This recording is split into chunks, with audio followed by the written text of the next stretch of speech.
Hi, Mrs. Pearson. My name is April. I'm going to be the nurse taking care of you and your baby and doing your assessments. I'm going to get my hands washed first, and then I'm going to check and compare the baby's armband and information to yours. Make sure to provide you both privacy. This is the newborn assessment. We do this about every 4 to 8 hours. It's routine. It shouldn't take too long, okay? Any questions before I get started? All right. The first thing that I'm going to do is take the baby's temperature. The baby's kind of quiet right now, so there's a few things I'm going to do before she gets active and makes some noise. All right.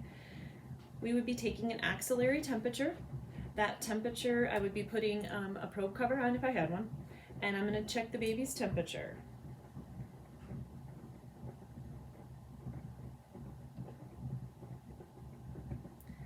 Okay, baby's temperature is good. It's 98.1, where we would expect to see it. Normal range for the newborn is 36.5 to 37.5 degrees Celsius. The next thing that I'm going to do is listen to the baby's breath sounds and heart rate, as well as her bowel sounds. I would make sure that I'm touching the baby with all warm equipment.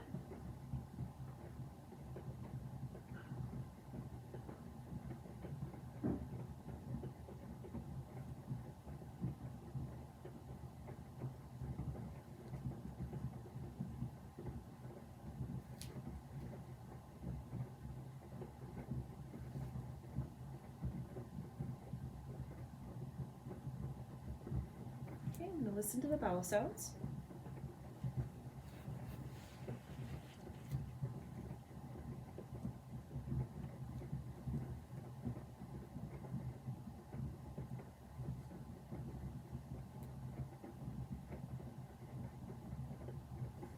Okay, Mom, I'm going to now go ahead and turn her over and listen to breath sounds on her back.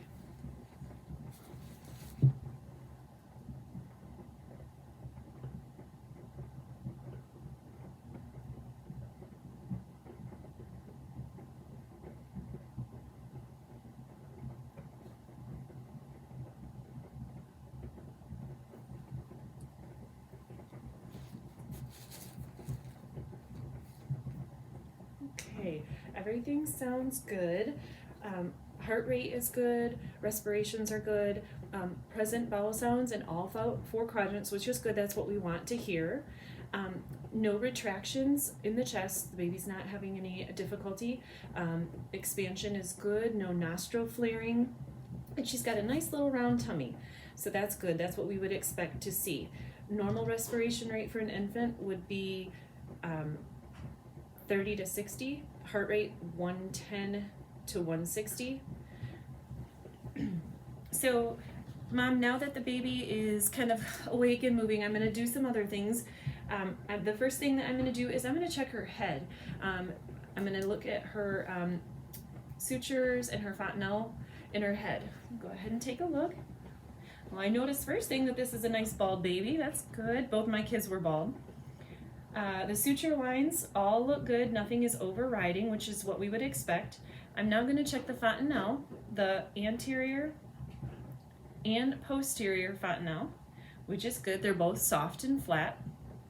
The next thing that I'm going to do is make sure that the outer canthus is even with the pinna, which we would want to see, and it is on both sides, which is good. I'm going to now check the nose. Okay, good. Nasal passages look clear, patent, moist, and pink. The sclera in both eyes is white, and the conjunctiva is pink and moist, which is good. We expect to see that also, Mom. The next thing that I'm going to do is go ahead and put on a glove. I am going to now check for the baby's rooting and sucking reflexes. So the rooting reflex, we just take one finger on each side of the cheek, and we would want to see the baby turn their head towards our finger. That means that they think we're going to feed them, and we would expect that to be present, okay?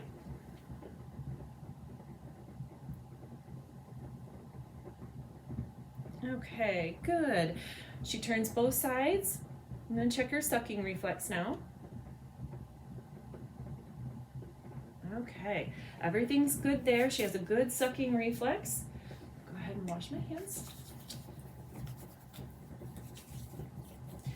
I'm going to take a look in her mouth real quick. I'm going to be looking to make sure everything in the mouth looks good. Okay. Oral mucosa and lips are both pink, moist. Everything looks good, no lesions or concerns there. The next thing I'm going to do, Mom, is I'm going to check for the baby's skin turgor. When we do this, we just kind of grip the baby's skin, and we're looking for signs of dehydration. So by checking the skin turgor, it gives us an idea of hydration for the baby. Okay, she has good skin turgor. I'm going to go ahead and check her cap refill on her fingers and her toes.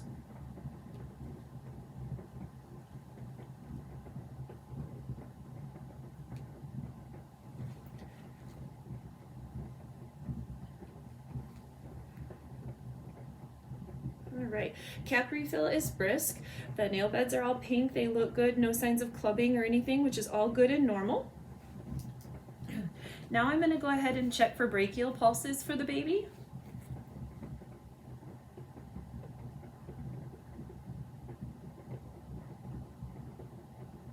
Okay, Mom, those are good. They're all even, regular, everything that we would expect to see. Has the baby had her first meconium stool yet? Okay, she has, good. So that's normal. We would expect to see that. That first meconium stool is that really thick black tarry stool, and we want that to occur within the first 24 hours. The umbilical stump, upon looking at her umbilical stump, everything looks good. There's no redness, swelling, drainage, odor, which is good. One thing to note, Mom, is that when bathing the baby, we don't want you to submerge the stump in water for the first 7 days. This allows the stump to dry up and then fall off. If you continue to submerge the baby's stump in water, it's going to take a lot longer to heal and fall off.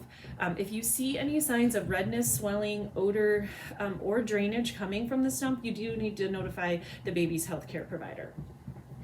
Okay, so it looks like all of her extremities are moving really well. She has good muscle tone and movement, which is excellent. Let's see here. The next thing I'm going to do is go ahead and do her skin check on the front and the back. So her skin looks good. It's nice, it's pink, it's dry, it's moist. Everything looks good. I don't see any abrasions. I don't see any birthmarks, scratches, bruising, or Mongolian spots on the front. So now I'm going to go ahead and turn her to the back and check her back as well. Okay, again, color is good. It is what's expected for origin. The spine is straight, no deviations in the spine. We do not see a sacral dimple or a tuft of hair at the sacrum, which is good. We would expect that that would not be present. Okay, the next thing that I'm going to do is I'm going to go ahead and put on another pair of gloves, because I'm going to check her diaper area. Okay.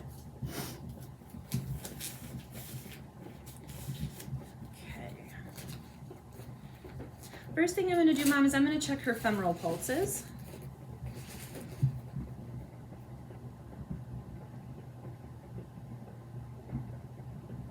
Okay, those are good and even, strong pulses, everything that we would expect to see. I'm also going to now check her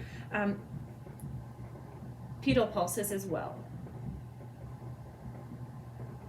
Okay, good. Those are also even, strong, good, within range. When I look at the baby's diaper, I don't notice any redness, erythema, any swelling.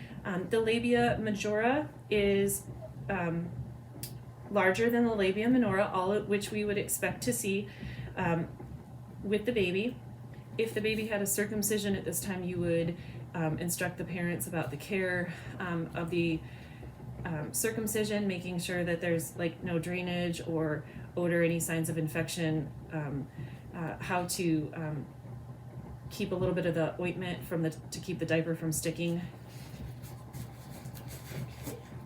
Go ahead and put her diaper back on. I'm going to go ahead and take my gloves off again, Mom, and wash my hands. I did also note when I was looking in the diaper area, Mom, that the anus was patent, which is also good. We would want to make sure that everything down there looked good as well. So now I'm going to go ahead and check some reflexes. I'm going to check her palmar and plantar reflexes. I just simply take my finger, and we would want to see the baby curl their finger and toes around my finger.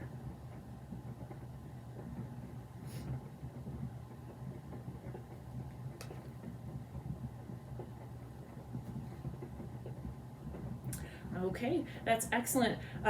We had plantar and palmar reflexes present on both hands and feet. Now I'm going to go ahead and do the Babinski reflex. What we do is we just take our finger along the bottom of their foot, Mom, and we would expect their toes to splay out. That is good. That's what we want to see.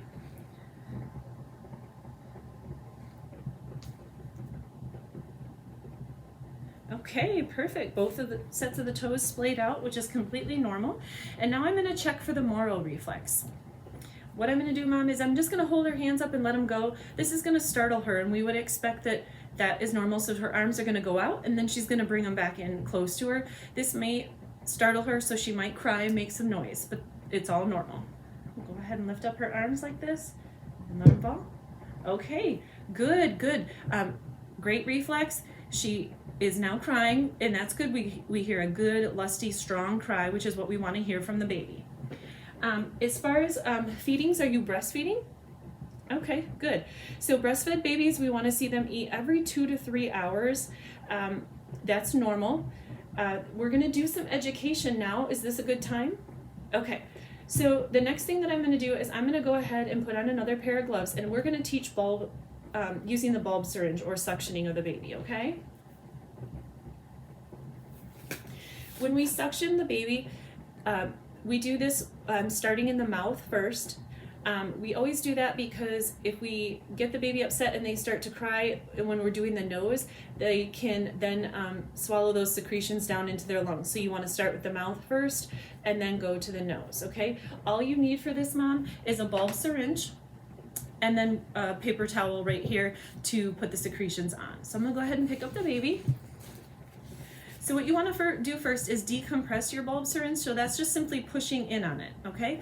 Once you've done that, you're going to take the bulb syringe and you're going to put it into the back pocket of the cheek on both sides, but we're going to start with her left side first, so you're going to go ahead and put it in the back pocket of her cheek, and then slowly just let go of the bulb syringe so it reinflates. And then you just put the secretions on that paper towel. You're going to decompress it again, and you're going to go to the right side now and go to that back pocket as well.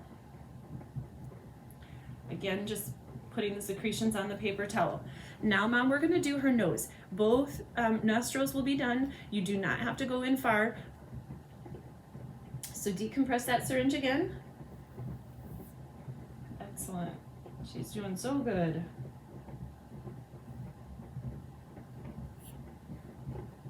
Okay. So everything looks good. Nasal passages look clear. Everything's good there. I'm going to go ahead and take off my gloves and wash my hands again. All right, Mom.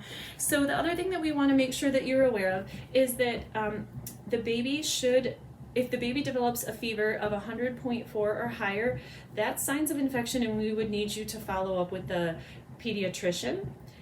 The other thing would be if the baby were to refuse 2 or more feedings in a row, 2 consecutive feedings in a row, or had some profuse vomiting. This is different than spit up. Spit up's expected, and that's okay, but this would be profuse vomiting. You would need to notify the healthcare provider as well. As far as diaper, we want you to do a diaper count. We would expect for every 24 hours that the baby is old for the first 4 days to expect 1 wet diaper. So day 1, 1 wet diaper, day 2, 2, day 3, 3, and day 4, 4 wet diapers. And then 1 to 2 stools accordingly.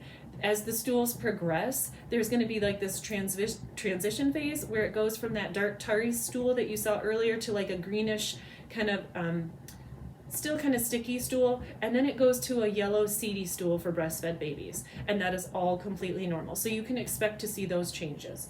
Do you have any questions for me, Mom?